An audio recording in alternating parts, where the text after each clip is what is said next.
தமிழ் சொந்தங்களுக்கு வணக்கம். நம்மளோட தாவேக்காவோட அமைச்சரான செங்கோட்டையன் அவர்கள் என்ன சொல்லியிருக்கார் அப்படின்னு பார்த்தோம்னா, எங்களுக்கு பேரிடர் மேலாண்மை அதற்காக 1000 கோடி வேணும், நிதி வேணும் அப்படின்னு சொல்லி மத்திய அரசு கிட்ட கேட்டிருந்தோம். அண்ட் அந்த நிதியை 1000 கோடி நிதி மத்திய அரசு நமக்கு அந்த நிதியை ஒதுக்கியிருக்காங்க. ஸோ நாங்கள் போய் கேட்டோம், அவங்க எந்த தயக்கமும் இல்லாமல் எங்களுக்கு அந்த அமௌண்ட்டை கொடுத்துருக்காங்க அப்படின்னு இருக்காரு. ஸோ இது ரொம்ப பெரிய வரவேற்கப்பெரிய விஷயமா இருக்குது. ஏன்னா இதுக்கு முன்னாடி ஆட்சியில் டிஎம்கே பார்த்தோம் அப்படின்னா, டிஎம்கே அண்ட் பிஜேபிக்குள்ளே எப்போதுமே பிரச்சனையாக இருக்கும். இவங்க சொல்லுவாங்க, நாங்கள் நிதி கேட்டோம், அவங்க தரல அப்படின்வாங்க. அங்கே நிர்மலா சீதாராமன் இருந்துட்டு நாங்கள் ஒதுக்கிட்டோம், பட் இவங்க தான் இன்னும் உங்களுக்கு தராமல் இருக்காங்க அப்படின்னு எப்போதுமே ஒரு வாய்க்கா தகராறு இருக்கிறத நம்ம பார்த்துருக்கோம். பட் இதை பலரும் என்ன சொல்லிட்டு இருக்காங்க அப்படின்னா, அது எப்படிங்க சார், டிஎம்கே காசு கேட்டால் மட்டும் கொடுக்க மாட்டாங்க, அதுவே பிஜேபி உங்களுக்கு நான் மட்டும் கொடுக்குது. ஒருவேளை திருமாவளவன் அவர்கள் சொன்ன மாதிரி நீங்கள் தாவேக்கா பிஜேபியோட பி டீமா, நீங்கள் அவங்களோட செல்ல பிள்ளையா, அதனால தான் உங்களுக்கு கொடுத்துட்டாங்களா அப்படின்ட்டு இருக்காங்க. சார் என்ன சார் பண்ணுறது, உங்களெல்லாம் எனக்கு புரியல. காசு வாங்கலனாலும் பாருங்கள், நமக்கு நிதி தரமாட்டேங்குது இந்த மத்திய அரசு அப்படின்வீங்க. இல்லை கரெக்டாக அமௌண்ட்டை வாங்கிட்டா கூட, இல்லை நிதி நமக்கு ஒதுக்கிட்டா கூட, அது எப்படிடா உங்களுக்கு மட்டும் தராங்க அப்படின்னு இப்படி குதர்க்காமாவே பேசினீங்கன்னா என்னதான் பொழப்பு எப்படி ஓட்டுறது அப்படின்ற மாதிரி இருக்குது. எனிவேஸ், நமக்கு மத்திய அரசு நிதி ஒதுக்கியிருக்காங்க, ரொம்ப பெரிய நன்றிகள். அண்ட் அடுத்த நியூஸ் பார்த்தோம் அப்படின்னா, சிங்கப்பெண் அதிரடி படை திட்டம் இன்னைக்கு பார்த்தோம் அப்படின்னா ஆரம்பிச்சிருக்கு. ஸோ இந்த திட்டம் ட்ரோன் மூலியமாகவும் கண்காணிக்கப்படும் அப்படின்னு இருக்காரு. அண்ட் பெண்களுக்கு யாராவது தொந்தரவு கொடுக்குறாங்க அப்படின்னா தப்பிச்சிடலாம் அப்படின்னு மட்டும் நினைக்காதீங்க. ஏன்னா பெண்களுக்கு எதிரான கொடுமை அப்படின்றது என்னால் சகிச்சிக்கவே முடியாது. எவ்வளவோ விஷயங்கள் கேட்கும்போது மனசு ரொம்ப கஷ்டமாக இருக்குது. அதுக்காக தான் இந்த சிறப்பு படையை நாங்கள் நியமிச்சிருக்கோம். அண்ட் இந்த சிங்கப்பெண் திட்டத்துக்காக 354 கோடி நிதி ஒதுக்கியிருக்காங்களாம். அண்ட் அது மட்டும் இல்லாமல் 2500 புதிய பணியிடங்கள் இதுக்காக நியமிக்க போகிறாங்களாம். ஸோ இது ரொம்ப ஃபோர்ஸாக இருக்கும். நான் எப்போ பாரு சாஃப்டாக பேசிகிட்டு இருக்கேன் அப்படின்னு நினைக்காதீங்க. நான் ஒரு தீப்பொறி திருமுகமாக மாறிடுவேன். பெண்கள் விஷயத்தில் யாராவது தப்பு பண்ணீங்க அப்படின்னா அவ்வளோதாண்டா அப்படின்ற மாதிரி நம்ம முதலமைச்சர் விஜய் அவர்கள் சொல்லியிருக்காரு. ஸோ ஸ்டார்டிங் எல்லாம் நல்லா தான் சார் இருக்குது, எண்டிங்கும் அதே மாதிரி இருந்தால் பரவாயில்ல. ஏன்னா பல இடங்களில் ஆரம்பிக்கும் போது சூப்பராக ஆரம்பிக்கிறாங்க, பட் அதோட ப்ராசஸ் எப்படி போயிட்டுருக்கு அப்படின்றது நீங்கள் அப்பப்போ வெரிஃபை பண்ணிங்கன்னா இது ரொம்ப பெரிய நல்ல திட்டம். ஏன்னா பெண்களுக்கும் குழந்தைகளுக்கும் எதிரான வன்கொடுமைகள் அப்படின்றது ரொம்ப ஜாஸ்தியாக நடக்குது. ஏன்னா அவங்க ரொம்ப ஒரு வீக்கர் செக்ஸ், அது பெண்களோ இல்லை குழந்தைகளோ, அவங்க ரொம்ப வீக்காக இருப்பாங்கன்னு அவங்கள ரொம்ப ஹேண்டில் பண்ணிடலாம், ஈஸியாக மேன் ஹேண்டில் பண்ணலாம் அப்படின்னு நிறைய பேர் யோசிச்சுட்டு இருக்காங்க. ஸோ அதுக்கு ஒரு முற்றுப்புள்ளி வைக்கிற விதமாக இந்த சிங்கப்பெண் அதிரடி படைக்கு ஒரு பெரிய பாராட்டுக்கள். அண்ட் அடுத்த நியூஸ் பார்த்தோம் அப்படின்னா, நம்ம டிஎம்கே என்ன சொல்லியிருக்காங்க அப்படின்னா, நாங்கள் தாவேக்கா ஆட்சி 3 மாதத்தில் போயிடும், 6 மாதத்தில் கவிழும் அப்படின்றதெல்லாம் எங்களுக்கு ஒன்றும் ஆசை கிடையாது. அந்த ஆட்சியை கவிழ்க்கணும் இல்லை கலைக்கணும் அப்படிலாம் நாங்கள் நினச்சி பேசலை. இப்போ நிறைய கொள்ளை அந்த மாதிரிலாம் இருக்குது. அண்ட் அது மட்டும் இல்லாமல் தாவேக்காவில் அந்த கட்சி உறுப்பினரில் பாதிக்கப்பட்ட ஒரு பெண் இருக்காங்க.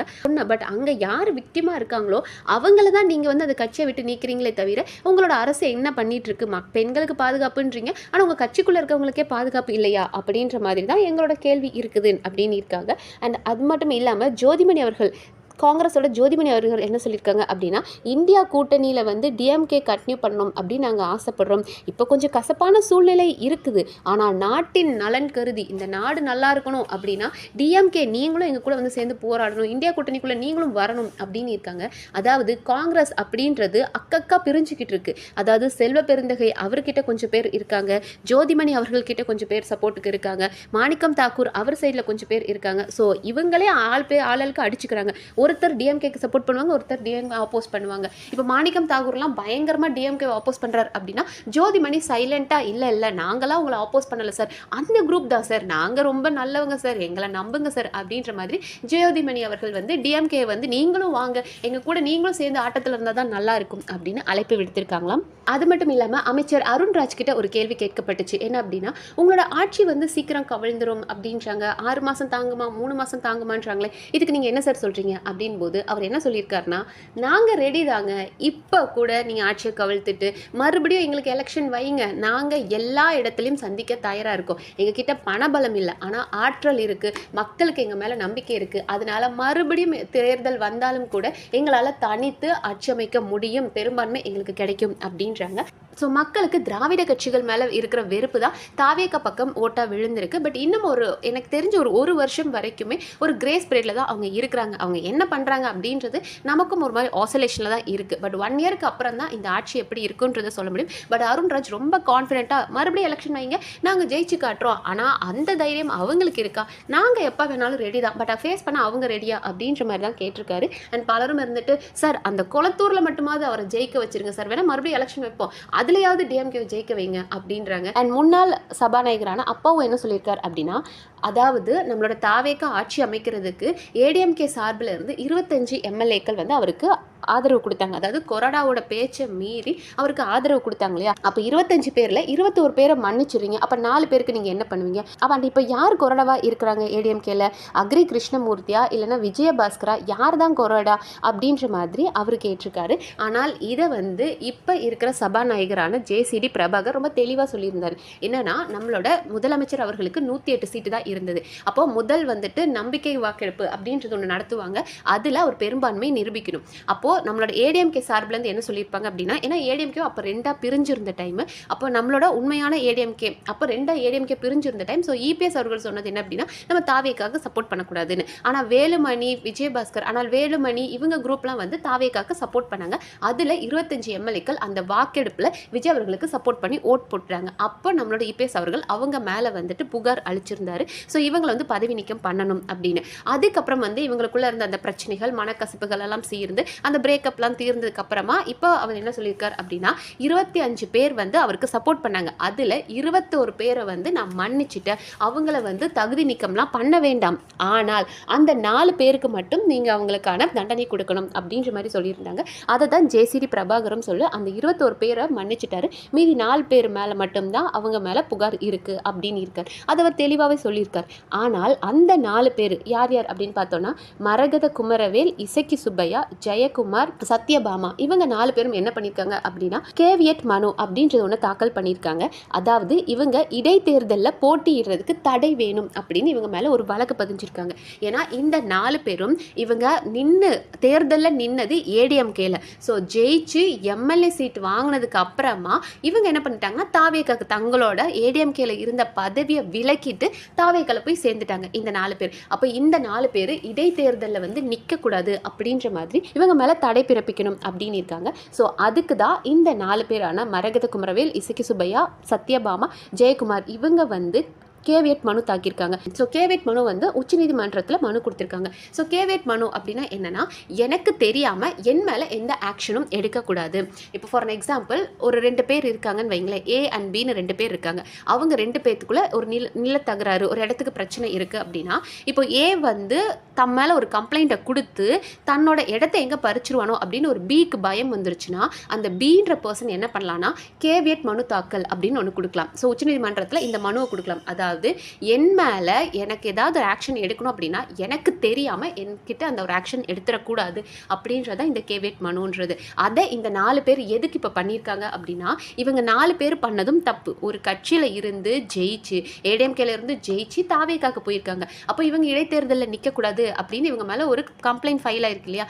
அப்போது நாங்கள் எங்களுக்கு தெரியாமல் எங்கள் மேலே நீங்கள் எந்த ஆக்ஷனும் எடுத்துடக்கூடாது அப்படின்றதுக்காக உச்சநீதிமன்றத்தில் இந்த மனுவை போட்டிருக்காங்க. பட் எனக்கு தெரிஞ்ச இந்த 4 பேர்கிட்டையும் உங்களுக்கு ஒரு மக்கள் நாங்கள் ஆல்ரெடி ஓட்டு போட்டு அதுக்கு எவ்வளோ செலவு பண்ணியிருப்போம், அரசாங்கம் அதுக்கு எவ்வளோ செலவு பண்ணியிருக்கோம், மறுபடியும் இடைத்தேர்தலில் நீங்கள் நிற்பீங்க, உங்களுக்கு ஓட்டு போட்டு நாங்கள் எங்களோட வரி பணத்தை தான் வேஸ்ட் பண்ணுமா? ஸோ முதல்ல எனக்கு கேட்டால் இந்த சிஸ்டமே தப்பாக இருக்குது. அவங்க 2 இடத்துல நிற்பாங்களாம், முதலமைச்சர் 2 இடத்துல நிற்பாராம், ஜெயிச்சதுக்கப்புறம் ஒரு இடத்துல பதவிக்கு விளைவி மறுபடியும் இடைத்தேர்தல் வருமா, ஒரு கத்தை இந்த கட்சியில் நின்று ஜெயிப்பானா, அப்புறம் ஜெயிச்சோன்னே இன்னொரு கட்சிக்கு தாவுவானா. ஸோ இந்த மாதிரி சிஸ்டமே தப்பாக இருக்குது. அப்படி நீங்கள் போனீங்க அப்படின்னா உங்கள் மேலே நிறைய சட்டங்கள் பாயணும் அப்படின்றதான் பொதுமக்களோட கருத்தாக இருக்குது. அண்ட் அடுத்த நியூஸ் பார்த்தோம் அப்படின்னா, மின் வெட்டு அப்படின்றது ரொம்ப ஜாஸ்தியாக இருக்குது நிறைய ஏரியாக்களில்.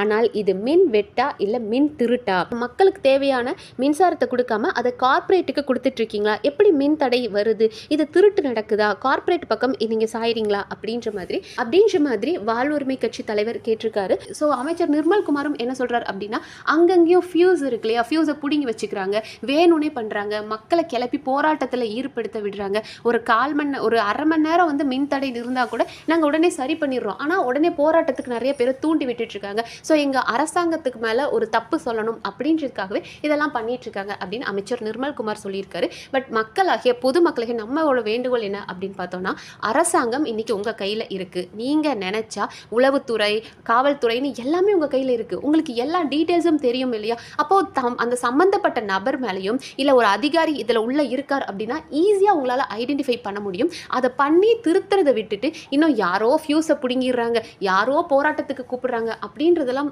முடியலைங்க சார். நம்ப முடிய மாட்டேங்குது. நீங்கள் ஆட்சிக்கு வரக்கு முன்னாடி சொன்னீங்க, எங்களை வந்து இந்த ஆளுங்கட்சி இப்போலாம் எங்களை பேச விட மாட்டாங்க, எங்கள் மேலே இந்த தடை விதிக்கிறாங்க, அந்த தடை விதிக்கிறாங்க, எங்களுக்கு உரிமை கொடுக்க மாட்டாங்க அப்படின்னீங்க. சார் நீங்கள் தான் சார் அதை சரி பண்ணணும், அதுக்காக தான் உங்களுக்கு அந்த பதவி கொடுத்துருக்கோம் அப்படின்றதான் உண்மை. அண்ட் அடுத்த நியூஸ் பார்த்தோம் அப்படின்னா, சவுக்கு சங்கர் அவர்கள் வந்துட்டு டிஎம்கே ஏடிஎம்கேட இந்த கூட்டணி பேச்சுவார்த்தை நடந்ததுல அதை பற்றி சொல்லியிருக்காரு. ஆமாம், தாவேகா ஆட்சிக்கு வரக்கூடாது அப்படின்றதுக்காக டிஎம்கே அண்ட் ஏடிஎம்கே 2 பேரும் ஒன்றா சேர்ந்து கூட்டணி அமைக்கலாம் நினச்சாங்க. அப்போ டிஎம்கே என்ன சொன்னாங்க அப்படின்னா, எங்களுக்கு எந்த ஒரு பதவியும் வேண்டாம், ஆனால் எங்களோட ஊழலை பற்றி மட்டும் நீங்கள் கண்டுக்காதீங்க, நாங்கள் இபிஎஸ் அவர்களை முதலமைச்சர் ஆக்கிடுறோம், ஆனால் எங்களுக்கு அமைச்சரவையில் கூட நீங்கள் இடம் தர வேண்டாம், எங்கள் மேலே இருக்கிற ஊழலை மட்டும் கண்டுக்காம அப்படின்னு டிஎம்கே கேட்டதாகவும், அண்ட் அதுக்கு வந்துட்டு இவருக்கு இபிஎஸ்க்கும் ஓகே பரவாயில்லையே நம்ம இதை பண்ணலாம் அப்படின்ற மாதிரி அவருக்கு ஒரு எண்ணம் வந்ததாகும். ஆனால் ஏடிஎம்கேக்குள்ளேயே வந்துட்டு எப்படி நம்ம 2 பேரும் ஒன்று சேர முடியும்? மக்கள் வெளியில் போனால் நம்மளை காரி துப்ப மாட்டாங்க. டிஎம்கே ஏடிஎம்கேன்றது ஒன்று, இரு துருவங்கள். நாம் சேர்ந்தோம் அப்படின்னா இது எப்படி சாத்தியமாகும்? அம்மாவோட ஆத்மா நம்மளை மன்னிக்குமா அப்படின்ற மாதிரி அங்கே பிரச்சனை வந்திருக்கு. அண்ட் அதனால் வந்து சரி ஓகே அப்படின்னா நம்ம தொல் திருமாவளவன் அவர்களை வந்து முதலமைச்சர் ஆக்கிடலாம். ஸோ திருமாவளவன் முதலமைச்சர் ஆனார் அப்படின்னா அது யாருக்கும் பாதகம் இருக்காது, அப்படி நம்ம பண்ணலாம் அப்படின்ற மாதிரி திமுக தரப்புலேருந்து ஒரு ஐடியா வந்ததாம். பட் அதுக்கு இபிஎஸ் அவர்கள் ஏன்னா நான் கட்சியை வச்சிருக்கேன், கட்சியை வச்சுட்டு இன்னொருத்த முதலமைச்சராகிறதுக்காக தான் நான் கட்சியை வச்சிருக்கணும், அதெல்லாம் முடியாது, ஒன்று இருந்தால் வந்தால் நான் ராஜாவாக தான் வருவேன் அப்படின்ற மாதிரி, நான் வந்த முதலமைச்சராக தான் வருவேன், இல்லை நான் வேற யாருக்கும் சப்போர்ட் பண்ண மாட்டேன் அப்படின்ற மாதிரி ஏடிஎம்கேலேருந்து நம்ம இபிஎஸ் அவர்கள் சொன்னதாகும். அதற்காக தான் உள்ள சண்டை வந்துச்சு. அதாவது நாம வந்து ஒன்று தாவேகாக்கு சப்போர்ட் கொடுப்போம்னு சொன்னாலும் அதையும் நீங்கள் கேட்க மாட்டீங்க, திருமாவளவன் பொதுவான ஒரு நபர் திருமாவளவனை முதலமைச்சர் ஆக்கணும்னு சொன்னாலும் அதுக்கும் ஒத்துக்க மாட்டீங்க, என்னதாயா உங்களுக்கு பிரச்சனை அப்படின்னு இபிஎஸ்ஸை பார்த்து ஒரு குரல் எழுந்ததாகும். இது ஒரு கை கலப்பில் முடிஞ்சதாகும். இப்படியெல்லாம் நடந்தது.